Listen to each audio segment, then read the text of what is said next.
We are beginning 39 News at 5 in HD with breaking news out of the Harris County District Attorney's Office. A Houston man who has been in prison for 27 years will soon be released. Michael Green was convicted for an aggravated sexual assault in 1983. He has always maintained his innocence and said he was just at the wrong place at the wrong time. DNA testing confirms his story that he was not involved in the gang rape of a woman in the Greenspoint area. Green is expected to be released tomorrow morning. We are hearing some type of medical problem may have caused this deadly accident today in Southwest Houston. The driver of a tan four-door car crossed all lanes of the 59 service road near Bel Air and slammed into a stopped Metro bus. The bus was just in front of a bus stop, and he'd stopped to use the restroom at a designated restroom stop. There was no passengers on the bus, no driver. We're investigating it. First, I want to say this is a tragic accident.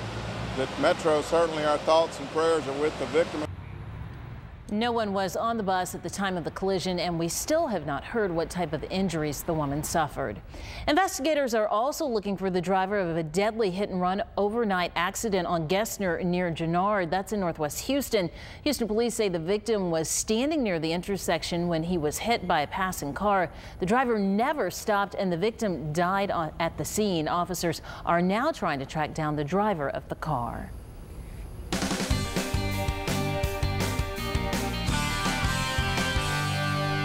All right, another day, another round of rain. When will it end, or has it finally let up? Let's check in now with Chief Meteorologist Keith Monahan to see what it's looking like. Hey there, Keith. Well, it's looking better. Hi, Mia. It is ending across southeast Texas. Like we talked about yesterday, the best moisture is now moving off toward the west, and that's where we're seeing most of the shower activity late this afternoon. We'll get a little bit closer look right now. Take it down to Matagorda Bay. Folks in the Palacios area seeing a little bit of light to moderate rain.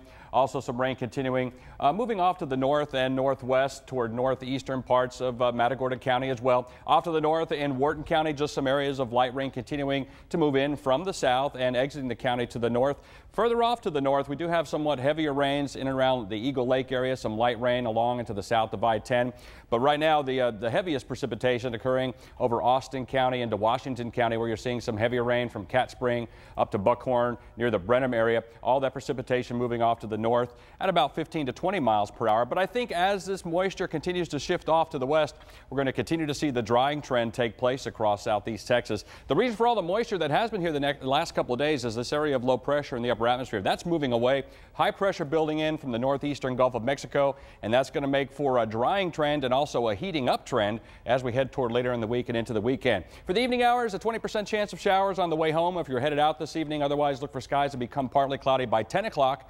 We're down to around 80 degrees. Triple digits in the forecast. We haven't done it yet so far in Houston. This weekend just might be the first time. Your complete forecast coming up in just a little while.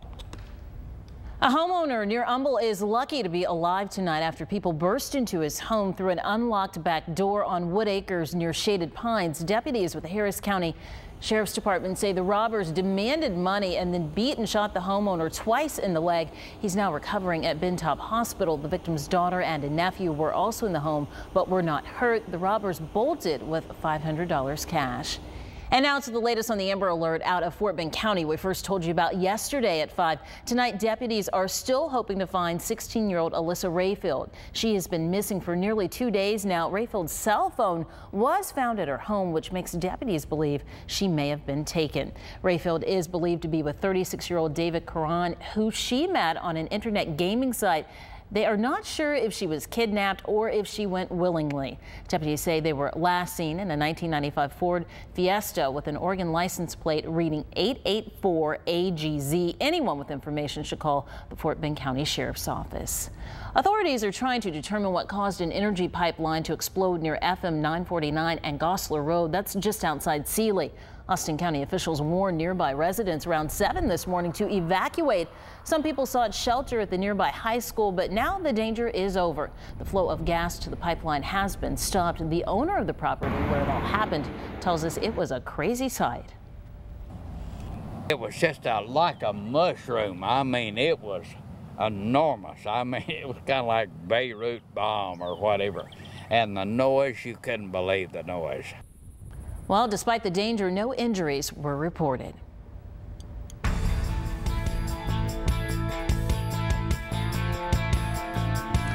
Today marks the 100th day of the massive oil spill in the Gulf of Mexico. The gusher may be capped, but the devastation continues, both economically and environmentally. Work continues all along the Gulf Coast to combat the damage. Sandra Endo is in New Orleans with an update on how things stand 100 days into the disaster.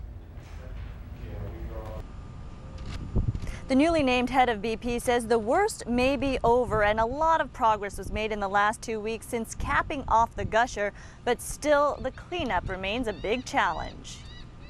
So what are you looking for today? Any fresh oil that's coming in. On the water, on shore. The cleanup continues 100 days since the massive oil spill started gushing in the Gulf.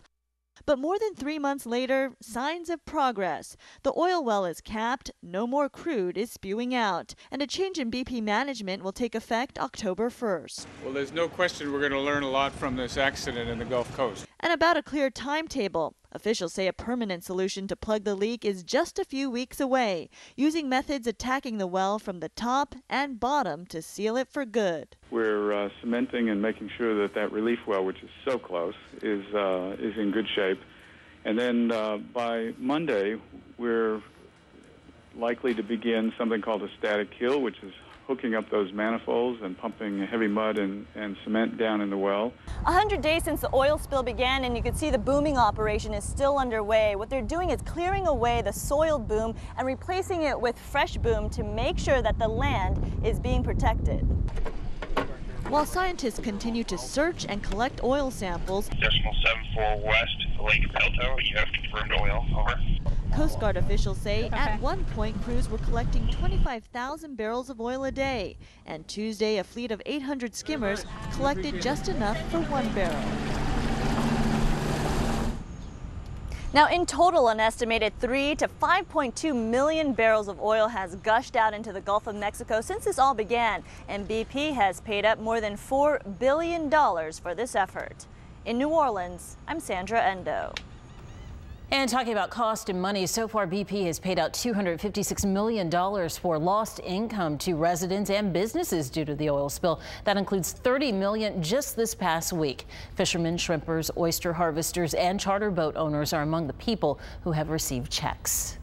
A sea of body parts. That's how one rescue worker describes the scene after a plane carrying Americans crashes in Islamabad. Plus, a fisherman gets more than he bargained for on a recent trip. Hundreds of hungry gators surrounded his boat. More on this wild video is coming up. And why you shouldn't keep your child home from school if they have lice. No kidding. Hear why one group of doctors say it's not necessary. It's an idea that has people scratching their heads.